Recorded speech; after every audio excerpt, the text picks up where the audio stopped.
Welcome to Washington Today for Monday, February 27th, 2023. I'm Gary Sterkoff. Thanks a lot for joining us today. We're at the start of a busy week here in Washington. Congress is back after their President's Day recess. The House gaveling in at 5 p.m. Eastern Time. On the agenda, a resolution expressing condolences for Turkey and Syria earthquake victims and commending U.S. and international relief efforts. In the Senate, work on the nomination of Jamar Walker to be a U.S. District Court or U.S. District Judge for Eastern Virginia. And tomorrow, the Supreme Court will hear oral arguments on President Biden's loan forgiveness plan. The cases, Biden v. Nebraska and the U.S. Department of Education v. Brown, are set to start at 10 a.m. Eastern Time. At issue, whether the administration is overstepping its authority by relieving student loan debt. We'll get more about the week ahead from Associated Press congressional reporter Farnoush Amiri.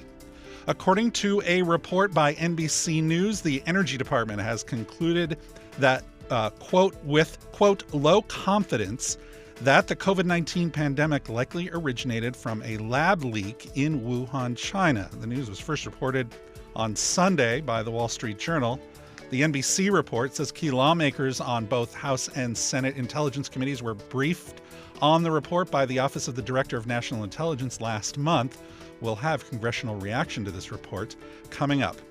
We begin on Capitol Hill with more on the week ahead. On Tuesday morning, the House Foreign Affairs Committee holds a hearing on countering the Chinese Communist Party, and the House Armed Services Committee will hear from Defense Department officials regarding management of U.S. military support to Ukraine. Then on Wednesday, Attorney General Merrick Garland testifies before the Senate Judiciary Committee on oversight of the Justice Department. We'll have full coverage of those hearings across the C-SPAN networks, also at cspan.org and on the C-SPAN Now video app. In the Senate today, work continues on the nomination of Jamar Walker to be U.S. District Court Judge for Eastern Virginia. If confirmed, he would be the state's first openly gay federal judge. In his Leader Time remarks, Senate Minority Leader Mitch McConnell talked about one topic that Congress is set to explore this week, the Ohio train derailment. Now, on another matter, the attention and prayers of the entire nation have been fixed for the past several weeks on the town of East Palestine and the surrounding area in northeast Ohio. The derailment of the Norfolk Southern train led to a disastrous chemical release, forcing many from their homes and leaving a community vulnerable. The people of East Palestine are understandably anxious and upset, and of course they deserve answers. Our colleague, the junior senator from Ohio, has been all over this issue. We will continue to work with him to ensure the people of Ohio are appropriately informed and supported in the months to come. We also thank Ohio Governor Mike DeWine for his leadership on the ground. Unfortunately, this leadership has cut a sharp contrast with the Biden administration's Secretary of Transportation. Even amidst a catalog of crises on his watch, from this and other recent train derailments to the meltdown in air travel back during the holiday season, Secretary Buttigieg has seemed more interested in pursuing press coverage for woke initiatives and climate nonsense than in attending to basic elements of his day job. Understandably, there were some initial concerns in my home state of Kentucky about possible impacts since we are downriver. But the good news is that even after careful monitoring by local experts, there's no reason to believe Kentuckians have anything to worry about. Local water authorities are monitoring the Ohio River's downstream water quality very closely, and thus far they've seen no cause for alarm whatsoever. Every indication is that the situation for Kentuckians is 100% normal. Even so, my staff and I remain in close communication with all of the relevant utilities and local authorities. Senate Minority Leader Mitch McConnell, part of his Leader Time remarks, the Ohio train derailment was also on the mind of Senate Majority Leader Chuck Schumer. Over the past few weeks, there's been no shortage of opportunists racing to blame the administration for the train derailment. Former President Trump himself showed up in East Palestine and blamed everyone but himself for the tragic accident. But President Trump, as usual, omits a crucial truth. The Trump administration spent years working to loosen safety regulations intended to make these types of accidents less likely. They're in the behest of the big rail companies. When President Trump entered office, rail companies spent millions pushing for repeals on all sorts of safety regulations, from inspection requirements, mandates for newer brakes, and rules governing the number of employees required to operate a train. In one instance, the Trump administration repealed requirements for an electronic braking system because, according to them, the safety benefits were simply not worth the costs. Let me say that again. In 2017, the Trump administration decided to repeal requirements for brake upgrades because they didn't think the safety benefits were worth the cost. I think the people of East Palestine now know that that analysis was wrong, and that they're suffering the consequences of rail companies putting profits over people. Now, I want to be clear. A full investigation is still needed to determine which, if any, safety regulations might have prevented the accident in East Palestine. But you don't need to be an expert to see that when companies prioritize profits over safety, when they loosen safety rules, lay off thousands of workers, and spend more money on stock buybacks than in preventing accidents, you're flirting with disaster. It is so typical of Donald Trump. He does the bidding of corporate special interests, and it leads to serious harm to the American people. And when he gets caught, he turns around and blames someone else. It just doesn't wash, and the American people see through it. Disasters like the one in East Palestine are precisely what can happen when safety takes a back seat to maximizing profits, and when self-aggrandizing politicians like Donald Trump allow and encourage it to happen. Now, I particularly want to thank my colleagues from Ohio and Pennsylvania for being vigilant in responding to this disaster and working in a bipartisan way to solve it. I also, of course, want to thank all the first responders at every level of government for working without rest to keep people safe. Senate Majority Leader Chuck Schumer, part of his Leader Time remarks earlier on the floor. And as we said, we'll hear more about what to expect from Congress on the Ohio train derailment this week in just a few minutes. Meanwhile, Senate Homeland Security Ranking Member Rand Paul of Kentucky is calling for the Biden administration to declassify documents on an Energy Department report that found COVID-19 leaked from a lab in Wuhan, China. The report reached that conclusion with, quote, low confidence, but Senator Paul tweeting today, quote, classified documents leaked, they should be declassified, showing scientists at DOE believe COVID leaked from Wuhan lab. The reaction comes following a Wall Street Journal report on Sunday that the Energy Department made its conclusion based on new intelligence, and it matches the FBI's conclusion from a 2021 analysis that the pandemic originated from a lab leak, but the U.S. intelligence community is still split on the lab leak theory. 4 other federal agencies believe that the virus likely jumped from humans to humans from an animal host outside a lab. Those findings were also reportedly made with low confidence. And here's former Trump administration Director of National Intelligence John Ratcliffe speaking on the DOE report.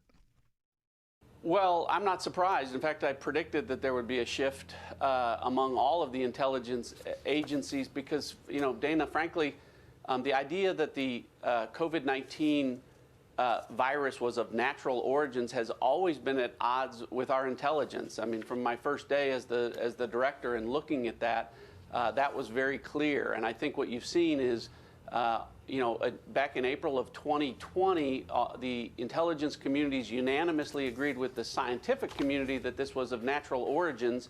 It has now shifted, and you see more and more agencies coming to the conclusion with some degree of confidence in their assessment that this was the result of a lab leak. And I think over time, Dana, what you're going to find is that the entire intelligence community will reach that assessment because our intelligence very clearly supports that assessment. But if the Department of Energy is saying this, would they not know?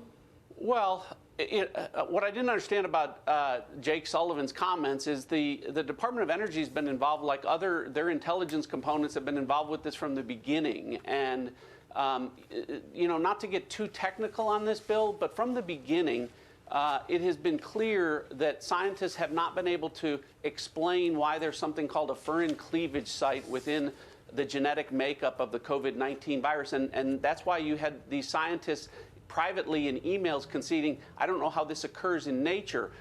That is something that happens when scientists insert a snippet of genetic material into manipulated viruses. And so from the beginning, there has never been an environmental source for COVID-19. There has never been an intermediary host identified. And why that's important for your viewers is with the original SARS virus and with the MERS virus, those intermediary hosts were found within a matter of months. We're now 3.5 years from the origins of COVID-19, and no intermediary host, nothing tying this to the natural world has been found, which is why you see all of these scientists and now intelligence agencies backing away from prior assessments, backing away from the idea that there was possibility of natural origin, and moving to the assessment that this was the result of a lab leak. Former Trump administration Director of National Intelligence John Ratcliffe speaking on Fox News. The report was also a topic at today's White House briefing. Here's National Security Council spokesman John Kirby. John, on the Department of Energy's findings, the lab leak most likely caused the pandemic. How should Americans understand China's response here? Saying that this is politically motivated, it's a lie, there's no science to back it, and swatting down this information? Well, I can't speak for the Chinese, and I wouldn't endeavor to do that. But just let me back up a little bit. The president made trying to find the origins of COVID a priority right when he came into office. And he's got a whole of government effort designed to do that. There is not a consensus right now in the U.S. government about exactly how COVID started. There is just not an intelligence community consensus. And I would add that one of the things the president did was he's the one who tasked the national labs, which report up through the Department of Energy, to study this as well. So it wasn't just an effort that was confined to the intelligence community. That work is still ongoing. But the president believes it's really important that we continue that work and that we find out as best we can how it started, so that we can better prevent a future pandemic. I mean, that's the idea here, is to get ahead of it so that, should there be another one, or should there even be the signs of another one, we can better get ahead of it. China, though, is pretty clearly accusing the Biden administration of smearing them and trying to say that this is baseless, people shouldn't believe it, and it's a politically motivated attack. I'm not going to get ahead of where we are in the process, Jackie. The intelligence community and the rest of the government is still looking at this. There's not been a definitive conclusion, so it's difficult for me to say, nor should I feel like I should have to defend press reporting about a possible preliminary indication here. What the president wants is facts. He wants the whole government designed to go get those facts, and that's what we're doing. And we're just not there yet. And when we're there yet, and if we have something that is ready to be briefed to the American people and to Congress, then we're going to do that. How will the president respond to China, though, if it's determined that they lied about all this and now are trying to paint the administration as in such a negative light? How will he respond to Xi and well, let's not get ahead of where we are in the process right now. There is not a consensus on what caused COVID to start.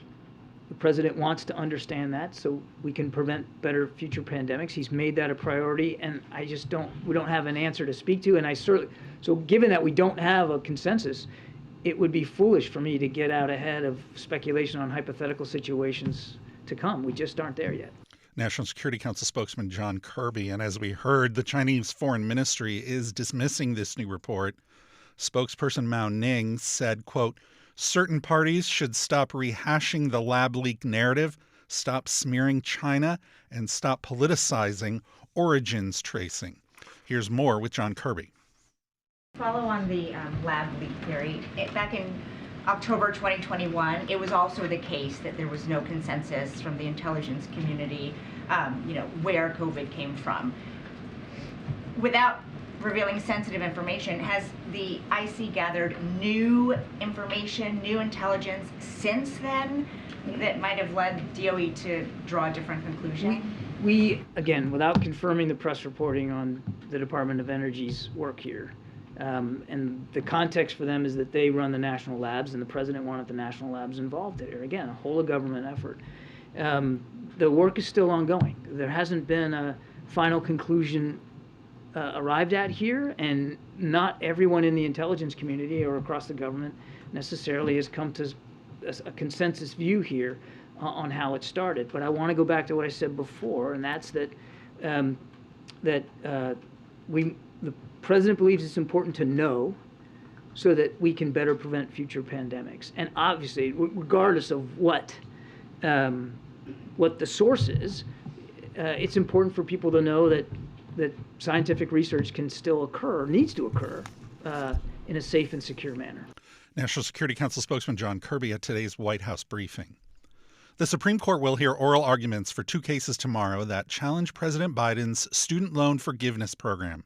The cases, Biden v. Nebraska and U.S. Department of Education v. Brown. And millions of borrowers could see up to $20,000 of their debt canceled depending on how the Supreme Court rules. How and when the justices rule will also determine when payments on federal loans will resume. They've been in a pandemic-related pause for nearly 3 years, but the Biden administration has said that payments will resume 60 days after litigation is resolved or at the end of August, whichever comes first. The oral arguments set to begin at 10 a.m. Eastern Time tomorrow morning. You can hear it here on C-SPAN Radio and watch it on C-SPAN 3 and at cspan.org. And with more on what to look for this week on Capitol Hill, here's Associated Press congressional reporter Farnoush Amiri. This is the first week after a 2-week recess. Obviously, House and Senate are catching up on the news of the week, especially, the Ohio train derailment is an area of focus. Members of both parties, of both chambers, have pledged to look into it. Obviously with different lens and different angles, but I think that's one thing we're going to see play out this week. One of your pieces with your colleague Lisa Mascaro last week, the headline of that piece said, "Border Biden's COVID, House GOP casts a wide net in probes in terms of oversight." What of those hearings, what will we see this week, even though it is a short week in terms of oversight? So, the main offering for House Republicans this week is going to be the China Select Committee. Obviously, this was something that started in a bipartisan fashion. More than 100 Democrats voted to create this select committee, but we're really going to see the test of that bipartisanship this week. They're going to have some former Trump administration officials come and testify, some Chinese dissidents come testify, but this is really going to be the first time we're going to see Congress address the Chinese spy balloon, and Democrats and Republicans are going to be able to see if they can have a unified message against China. Yeah, it's almost like, where do you start to begin with China? In the 2 weeks they've been off, you had the Chinese spy balloon a couple of weeks ago, certainly the beginning of February.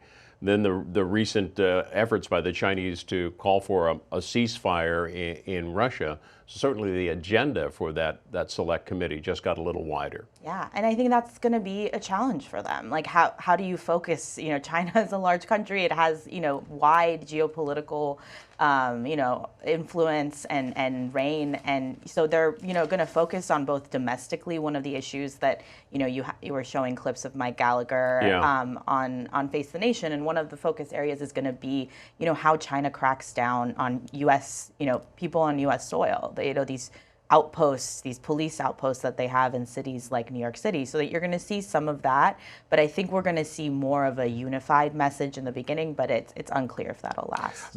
You touched on this momentarily, and the headline reflects it here in the Washington Times. Committee launches probe into train derailment response. The House Oversight and Accountability announced a probe into the administration's handling of that. Earlier on, as they've been off on the break, on the President's Day break, what are you picking up from social media, et cetera, that members are concerned about? I mean, obviously it depends on who you're talking to. If you're talking about Oversight Chairman James Comer, he's really focused, as his letter stated on Friday to Transportation Secretary Pete Buttigieg. He wants to understand, when did the department, when were they notified about it? How did they respond? What was the communication like?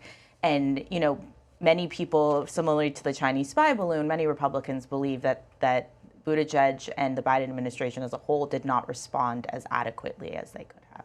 Additional hearings this week include the Attorney General coming before Congress on Tuesday or Wednesday. What is this, just one of the regularly scheduled, or is there a specific issue involved? This is one of his regularly scheduled appearances before Congress. He's going to start in the Senate in the Judiciary Committee. But, this is the first time since 2021 that Merrick Garland has been before Congress. And obviously, as we both know, a lot has happened in that time period, specifically the classified document probe that both Democrats and Republicans have been itching for a classified briefing on what, the Department of Justice and the FBI found in those documents, both from the Trump administration, both from Trump, both from Biden, and now, we know Pence. So this is you're gonna see some of that play out this week. That seems like a long time. So why didn't he testify before Congress in 2022? I mean, this is the annual. I mean, every session Merrick Garland comes before, or the Attorney General comes before Congress. It just happens that in this period of time, obviously, there have been several investigations that both Republicans and Democrats are looking to that involve the DOJ, that involve the FBI, and now we're going to see some of that play out this week. There's also a House Homeland Security Committee hearing this week. Is there still consideration of impeachment of the Homeland Security Secretary, Mayorkas? It is a very small but growing faction of House Republicans specifically, and obviously some Senate Republicans that want to impeach Mayorkas. I think if you talk to leadership, that is something that they're treading carefully on to make sure that if they do go that route, there is an investigation that goes through and not just pursuing of impeachment. And that meeting of the Homeland Security Committee is this week. As you mentioned too at the start, this is the short week because Democrats have their policy conference this week. What's that all about? Who are they expected to hear from?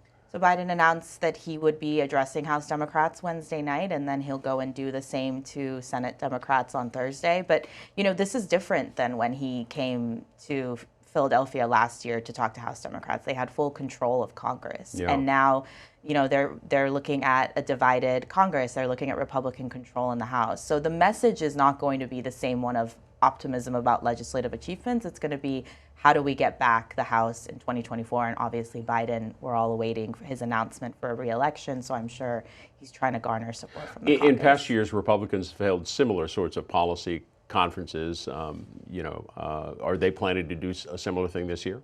Republicans are going to be in Orlando at the end of March. They're looking to, they've regained control of the House. They're looking in 2024. Obviously, it'll be really interesting who the speakers are. They haven't announced anyone yet. Last year, Kevin McCarthy, avoided inviting Trump. Instead, went with speakers like Newt Gingrich and Condoleezza Rice, but we'll see what happens this week. What can you tell us? We talked about committee hearings. What can you tell us about the agenda this week for the House in particular? What legislation or significant legislation should we be on the lookout for?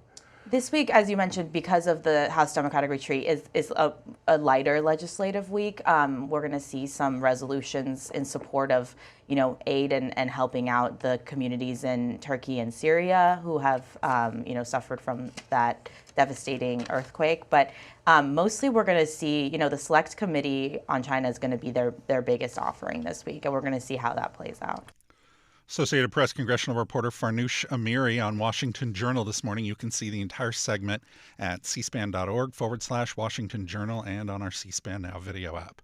And late today, an update from the office of Senator John Fetterman. He's the Pennsylvania Democrat who checked himself into the Walter Reed Medical Center on February 16th for treatment for clinical depression.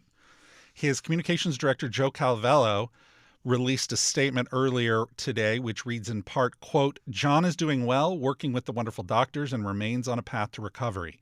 He is visiting with staff and family daily, and his staff are keeping him updated on Senate business and news.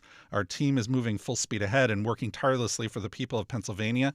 We appreciate the flood of well wishes. However, as we have said, this will be a weeks-long process, and while we will be sure to keep folks updated as it progresses, this is all there is to give by way of an update. Part of the statement of Joe Calvello, Communications Director for Pennsylvania Democratic Senator John Fetterman. You're listening to Washington Today.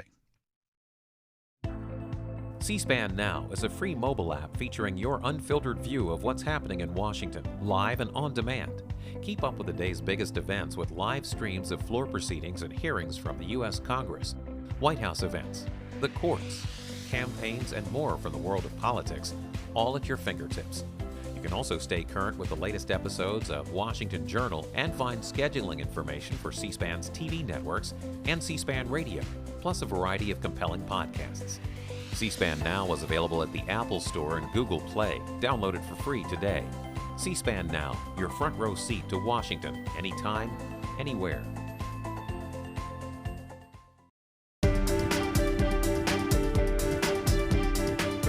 Welcome back to Washington Today. Treasury Secretary Janet Yellen made a surprise visit to Kyiv, Ukraine today. She's highlighting the U.S. support just days after the one-year anniversary of Russia's invasion. We'll hear part of what she had to say coming up in a few minutes.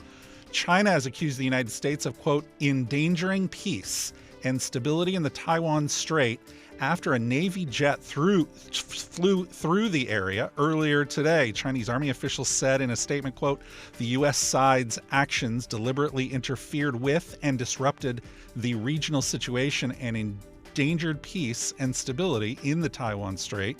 U.S. Navy officials say the jet was in international airspace. Michigan Democratic Representative Elisa Slotkin has announced she will run for the Senate in 2024. She is the first high-profile candidate to jump into the race. Incumbent Democrat Debbie Stabenow has said she is retiring. We'll hear a portion of Representative Slotkin's announcement coming up. Texas Republican Lance Gooden is doubling down on his attack on California Democrat Judy Chu's heritage, despite receiving bipartisan pushback. In a tweet on Sunday, Representative Gooden pointed to Representative Chu's vote against a resolution creating a select committee to investigate China, saying, quote, it's not xenophobic to question where her loyalty lies. His attacks began last week when Representative Gooden suggested that Representative Chu should not receive access to sensitive classified materials because she defended Dominic Ng, who President Biden appointed to lead U.S. trade interests in Asia. Ng has been accused of having ties to the Chinese Communist Party. Judy Chu is the first Chinese-American woman in Congress. She told The Hill that Representative Gooden's comments are, quote, absolutely outrageous and racist. The Supreme Court has announced it will review the constitutionality of the Consumer Financial Protection Bureau's funding mechanism. Lower courts have split on the issue of whether the CFPB's funding through annual transfers by the Federal Reserve violates the Constitution's Appropriations Clause, which establishes Congress's power of the purse. The CFPB was created after the 2008 financial crisis to enforce consumer financial laws. Treasury Secretary Janet Yellen made a surprise visit to Ukraine. She appeared in Kyiv on Monday. She's highlighting U.S. support for the country days after the one-year anniversary of Russia's invasion. As we mark 1 year since the beginning of this full-scale invasion, the message I bring you from President Biden is simple. America will stand with Ukraine for as long as it takes. The Treasury Department is responsible for imposing international sanctions against Russian individuals and entities and overseeing U.S. economic aid to Ukraine. Treasury Department officials said Secretary Yellen was in Kyiv to announce the recent transfer of another $1.25 billion in aid to the country. Ukrainian President Volodymyr Zelensky posted a video to his Telegram channel showing him welcoming the secretary and thanking her for her support.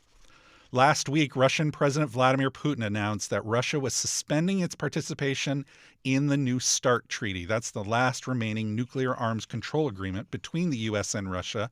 And earlier today at an event held by the Brookings Institution, Robert Einhorn, who is the former State Department Special Advisor for Non-Proliferation Arms Control, along with Mallory Stewart, who is currently Assistant Secretary of State in charge of arms control, talked about what the U.S. could expect following President Putin's announcement.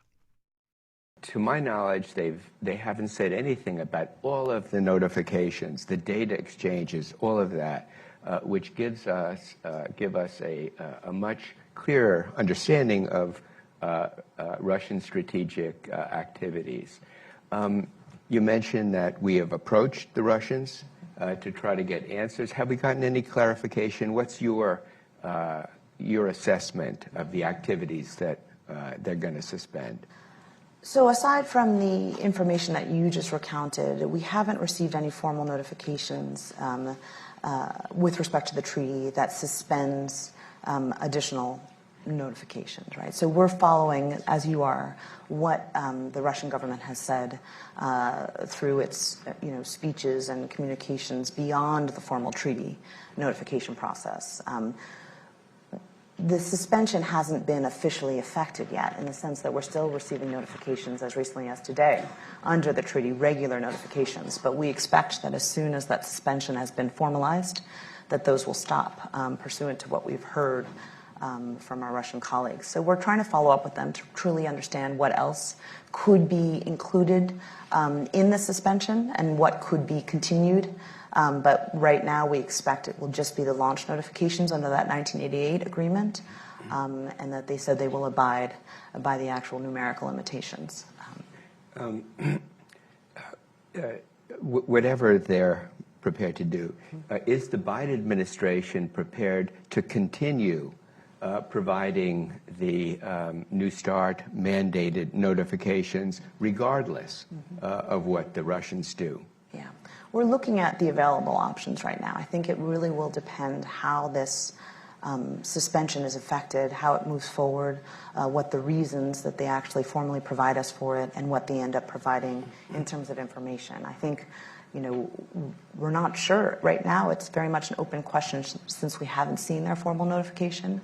So we need to figure out what we're going to be able to do once we understand what they're intending to do.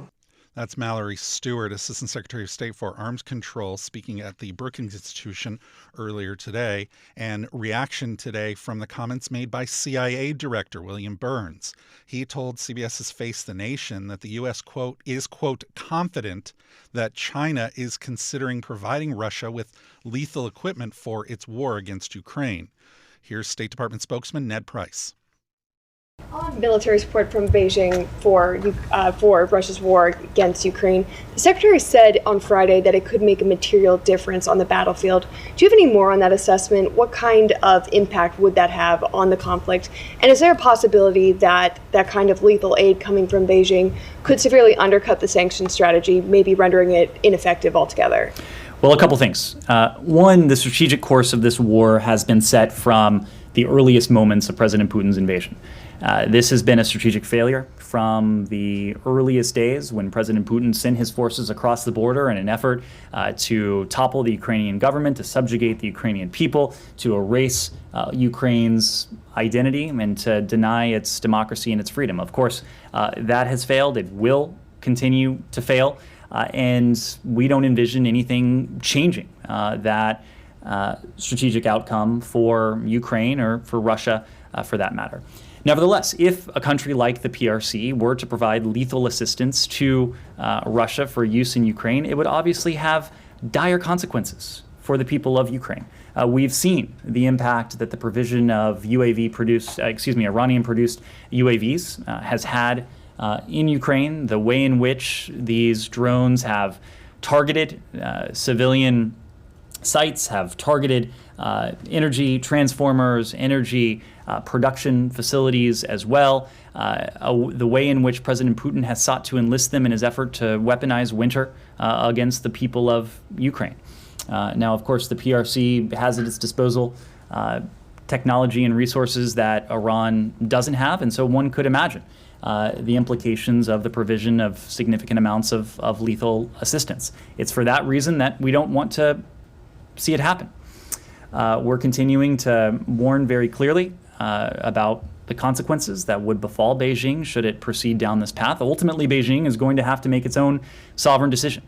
Our goal is to see to it that Beijing makes informed decisions. These decisions need to be informed by very clear and direct warnings from senior U.S. officials, including Secretary Blinken, when he met with Wang Yi in Munich. that there would be costs and there would be consequences if the PRC were to go down this route.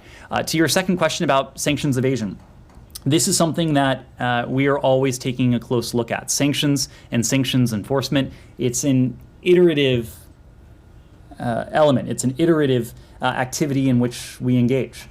We are constantly looking at our sanctions. We are regularly rolling out new sanctions in response to information that becomes available to us as we see trend lines, as we see the actions of entities and actors around the world.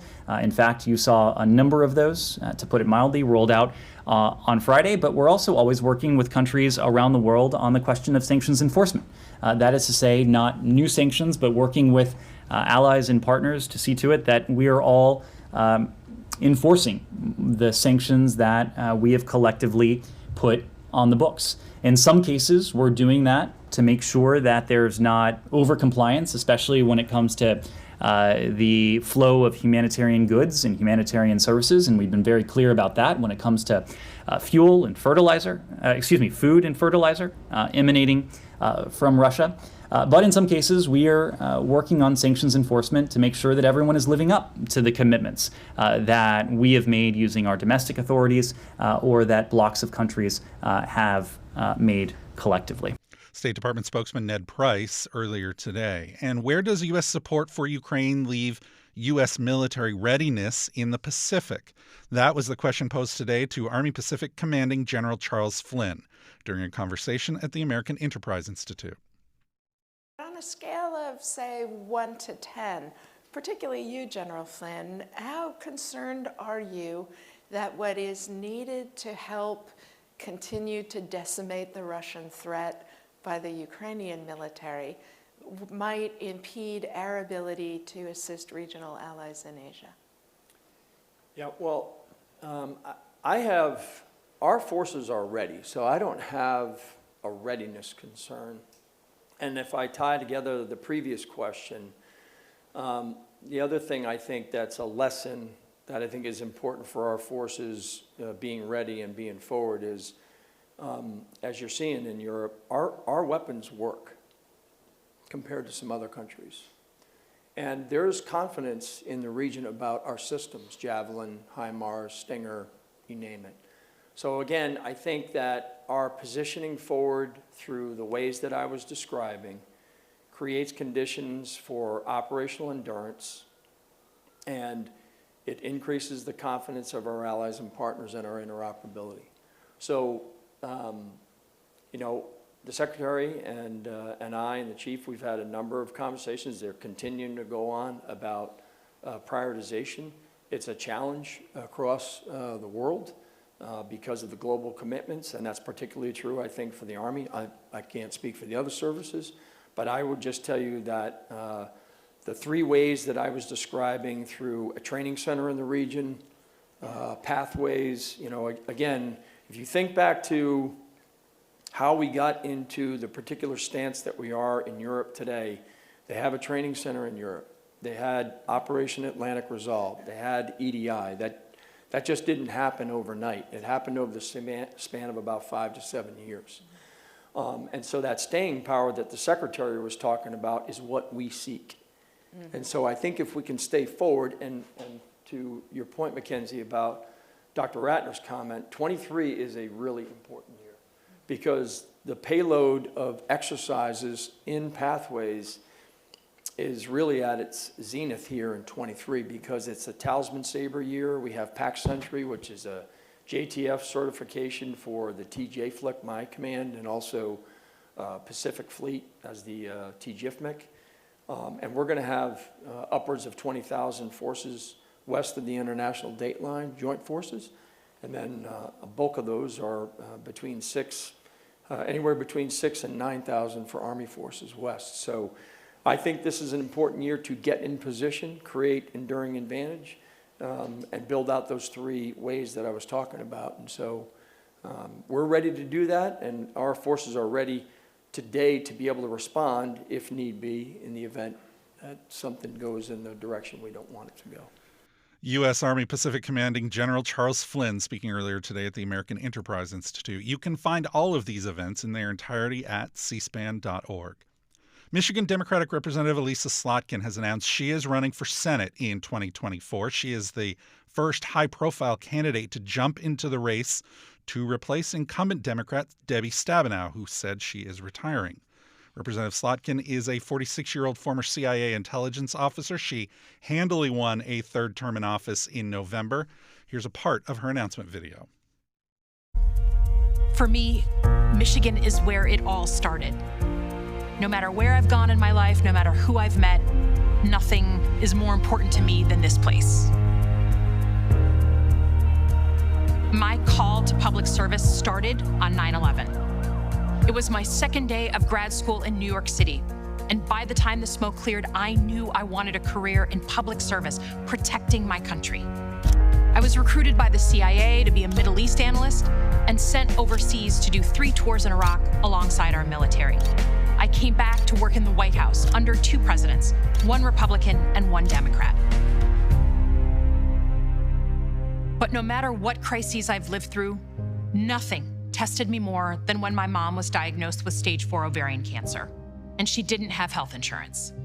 She had let it lapse after many years of being gouged by the insurance companies because she happened to have a pre-existing condition. It was like a grenade went off in our lives. I took a leave of absence, came home to Michigan, and the same week and the same month that we're desperately trying to get her life-saving care was the same week and the same month that we filled out the paperwork for her to declare bankruptcy. We lost her in 2011, but her enduring gift to me was the way the community came together for us, friends, family, strangers, in our hour of crisis. Part of the campaign announcement video from Representative Elisa Slotkin. The race is expected to be a battleground. Republicans see Michigan as a pickup opportunity, although the state hasn't had a Republican in the Senate since 2001. Finally today, Oklahoma Republican James Lankford read George Washington's farewell address on the Senate floor. It's an annual Senate tradition that began on Washington's birthday in 1896. Among the senators who have read it, Henry Cabot Lodge in 1937, Hubert Humphrey in 1956, Carol Moseley Braun read it in 1994, and last year, Patrick Leahy read it. Here's part of the address with Senator Lankford. Of all the dispositions and habits which lead to political prosperity, religion and morality are indispensable supports.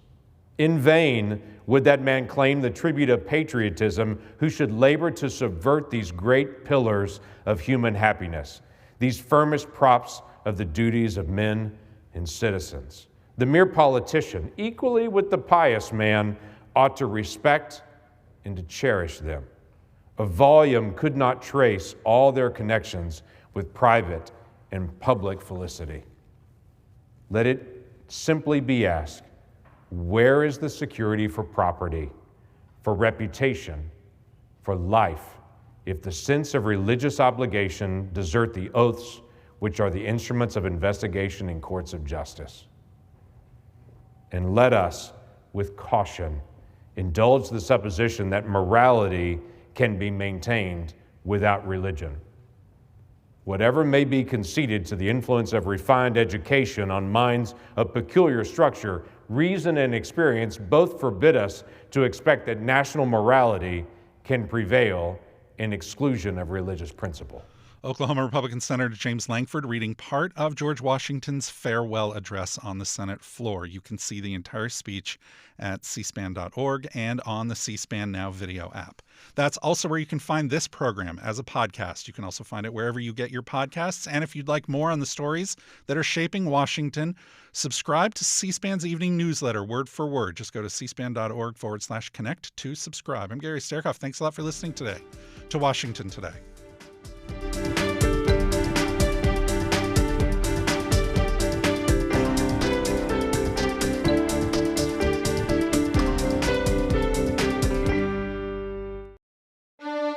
C-SPAN's Washington Journal. Every day we're taking your calls live, on the air, on the news of the day, and we'll discuss policy issues that impact you. Coming up Tuesday morning, USA Today Supreme Court reporter John Fritzy previews the Supreme Court oral arguments over President Biden's student loan forgiveness plan. Then the Constitutional Accountability Center's Elizabeth Wydra and the Heritage Foundation's John Carlo Canaparo on the legal issues surrounding the student loan plan that will be argued before the Supreme Court on Tuesday.